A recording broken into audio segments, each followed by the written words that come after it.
sobre o tema da queda. Uhum. Da queda, né? Então, vamos lá. Eu estava até lendo esses dias sobre isso. Que na perspectiva bíblica tem dois aspectos isso aí. Tá.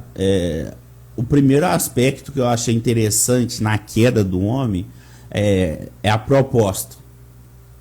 Porque a serpente não obriga, ela propõe. E é sempre assim na nossa vida. A serpente, o diabo, ele lança seta. Ele te propõe algo, ele não te obriga, ele te propõe, porque ele não tem esse poder de te obrigar. Sim. Mas ele te dá uma proposta sedutora. Então ele vai e propõe para aqui eu falo na humanidade, não vou falar de Adão e Eva, essa separação, não, no homem. Vai e propõe para o homem o quê? Se você comer desses frutos, você vai ser como Deus. Então aí a gente precisa entender a perspectiva de Deus. O que é Deus? Sim. Deus é um ser que não precisa dar satisfação para ninguém. Ele não precisa de falar o que ele vai fazer. Ele faz o que ele quer, quando ele quer, na hora que ele quer. Então essa é a proposta da serpente. É você fazer o que você quer, do jeito que você quer, na hora que você quer, a sua vontade. Você vai seguir a sua vontade, você vai ser como Deus. E logo... Tem o poder da onisciência, onipresença, né?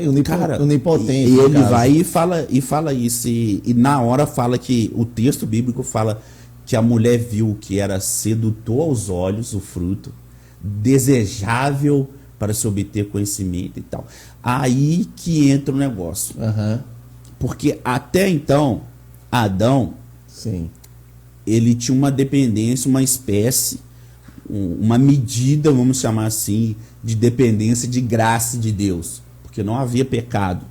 Então ele tinha uma dependência de graça. Antes Adão era um Deus com D minúsculo. Isso. E ele tinha um relacionamento pleno com Deus. Porque não ele tinha era nada, a própria adoração, né? Ele era a própria interferência. Não tinha interferência de nada.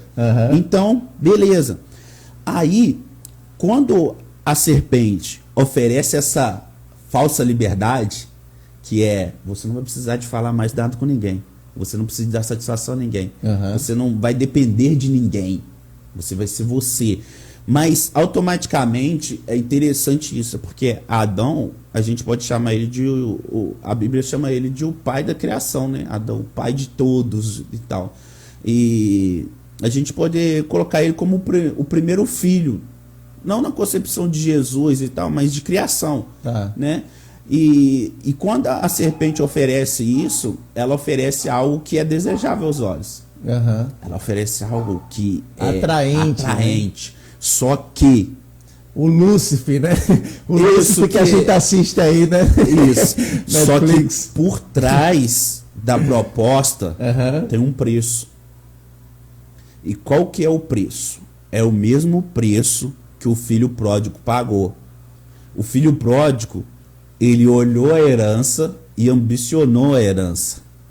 Mas ele teve que pagar um preço, que foi matar a paternidade do pai dele. Então, qual que foi o preço do homem ser como Deus?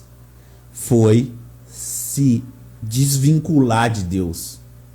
Já que você agora é como Deus, então você não precisa de ser dependente de um Deus.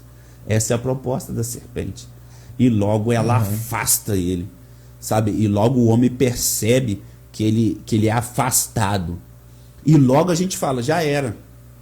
A serpente conseguiu corromper a criação de Deus. O que Deus criou para a sua glória, Deus criou todas as coisas para o homem e criou o homem para ele. E agora a serpente corrompe esse homem para ele. Só que não. Por quê? Gênesis 50:20, na história de José, é muito interessante. Os irmãos de José jogam ele no poço, os irmãos de José vendem ele, faz todas aquelas maldades, ele vai preso e tal. Aí, quando chega no último capítulo, no versículo 20, os irmãos de José começam a se entristecer por aquilo que eles fizeram com José. Aí José vai falar com eles, fica tranquilo, vocês intentaram mal contra mim, mas Deus transformou esse mal em bem, para a vida de muitos, para poupar a vida de muitos, porque através de José, ele conseguiu manter vivo, sustentar 70 pessoas da família dele. Então o mal que os irmãos deles fizeram, Deus transformou em bem. Esse é o mesmo aspecto que eu uso aqui na questão da queda. Por quê? Porque o mal que a serpente tentou fazer com a criação, corromper, mostrar para Deus, aqui ó, sua criação é corrompida, eu corrompi eles. Deus transformou em bem. Mas como, Gabriel? Cara, a gente precisa entender uma coisa. Como num jogo de xadrez, o diabo é um peão na mão de Deus. O diabo não faz nada sem Deus permitir. Quando o diabo vai tentar Jó, ele pede permissão a Deus. Sim. Só que ele não estava vendo que as tentações, as provações que ele ia fazer na vida de Jó ia aproximar Jó de Deus. Mas Deus já estava vendo isso. Então Deus é um jogo de xadrez. Deus é o cara que está articulando e o diabo é o peão. Aí Deus fala, vai lá para colaborar para o meu propósito, vai lá. Então o que aconteceu na queda? Antes do pecado, o homem tinha um tipo de dependência de Deus. Ele dependia da graça de Deus na questão da obediência perfeita. Porque o homem não conhecia o mal, não conhecia o pecado, não conhecia a rebelião, não conhecia a desobediência. Sim. Ele tinha uma dependência de Deus. Mas o homem estava em perigo? Não. Mas e agora? Depois da queda, nós temos uma necessidade desesperadora de Deus.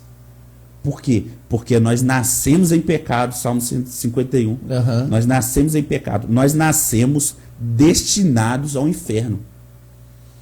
Em Romanos, o apóstolo Paulo fala que os filhos da desobediência acumulam ira para si. É como se nós nascêssemos e tivesse já um GPS traçado da nossa vida e o destino final desse GPS era o inferno. Aí quando em João 1,12 nós aceitamos Jesus Cristo, Jesus vai lá e redireciona o destino e coloca o destino para o céu. Então, quando o homem pecou e fez com que nós nascemos com essa natureza adâmica, pecaminosa, nós nascemos com uma dependência muito maior da graça de Deus.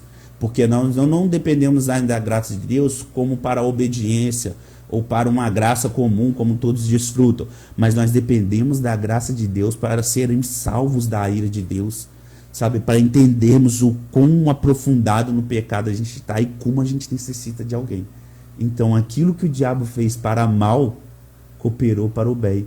Porque agora essa dependência nossa na graça de Deus glorifica Deus.